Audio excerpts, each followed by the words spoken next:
ಗಡಿಪಾರಾದ್ರೂ ಊರೆಲ್ಲ ಓಡಾಟದ ಜೊತೆಗೆ ಪುಂಡಾಟ ಮೆರೆದಿದ್ದಾರೆ. ಹುಬ್ಬಳ್ಳಿಯಲ್ಲಿ ಆರಾಮಾಗಿ ಓಡಾಡಿಕೊಂಡಿರುವ ರೌಡಿ ಶೀಟರ್ ಕೇರ ಮಾಡುವಾಗ ಚೇರ್ಗಳನ್ನ ಎತ್ತಿ ಒಗೆದು ಪುಂಡಾಟ ಮೆರೆದಿದ್ದಾರೆ.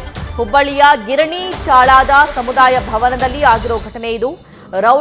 ಗಡಿಪಾರಾಗಿದ್ದ ರೌಡಿ ಶೀಟರ್ ವಿಜಯ್ ಕುಮಾರ್ ಈಗ ಪ್ರತ್ಯಕ್ಷನಾಗಿ ಅಟ್ಟಹಾಸ ಮೆರಿತಾ ಇದ್ದಾನೆ. ಇದರ ವರದಿ ಪ್ರಸಾರವಾಗ್ತಾ ಇದ್ದಂತೆ ಪೊಲೀಸರಿಂದ ಮತ್ತೆ ಈತನನ್ನ ವಶಕ್ಕೆ ಪಡೆಯಲಾಗಿದೆ. ವಿಜಯ್ ಕುಮಾರ್ ವಶಕ್ಕೆ ಪಡೆದು ನ್ಯಾಯಾಂಗ ಬಂಧನಕ್ಕೆ ಒಪ್ಪಿಸಿದ್ದಾರೆ.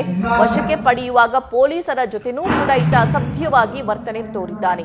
ಪೊಲೀಸರ ಮೇಲೆ ಹಲ್ಲೆ ಮಾಡಿ ಕರ್ತವ್ಯಕ್ಕೆ ಅಡ್ಡಿಪಡಿಸಿದ ಆರೋಪ ಸಹ ಈ ರೌಡಿ ಶೀಟರ್ ಮೇಲಿದೆ. ಸದ್ಯ ಆರೋಪಿ ಮೇಲೆ ಪ್ರತ್ಯೇಕ 2 ಪ್ರಕರಣಗಳು ದಾಖಲು ಮಾಡಿಕೊಂಡಿದ್ದಾರೆ ಪೊಲೀಸರು. ಹಳೆ ಹುಬ್ಬಳ್ಳಿಯ ಅರವಿಂದ ನಗರದ ನಿವಾಸಿ ವಿಜಯ್ ಕುಮಾರ್ ಈತ ಜನವರಿ 13ರಂದು ಚಿಕ್ಕಮಗಳೂರಿಗೆ ಗಡಿಪಾರಾಗಿದ್ದ ಆರೋಪಿ. ಚಿಕ್ಕಮಗಳೂರಿನ ತರೀಕೆರೆ ಪೊಲೀಸ್ ಠಾಣೆಯ ವ್ಯಾಪ್ತಿಗೆ ಗಡಿಪಾರು ಮಾಡಲಾಗಿತ್ತು. ಆದರೆ ಈಗ ಮತ್ತೆ ಪ್ರತ್ಯಕ್ಷನಾಗಿದ್ದಾನೆ.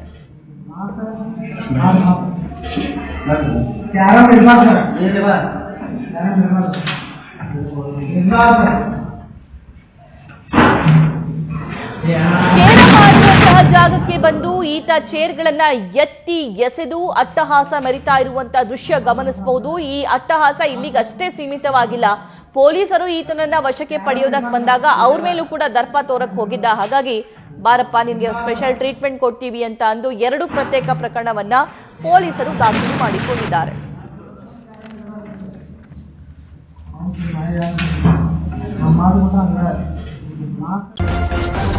ನ್ಯೂಸ್ ಫಸ್ಟ್ ನಿರ್ಭೀತಿಯಿಂದ ನಿಮ್ಮ ಪರವಾಗಿ.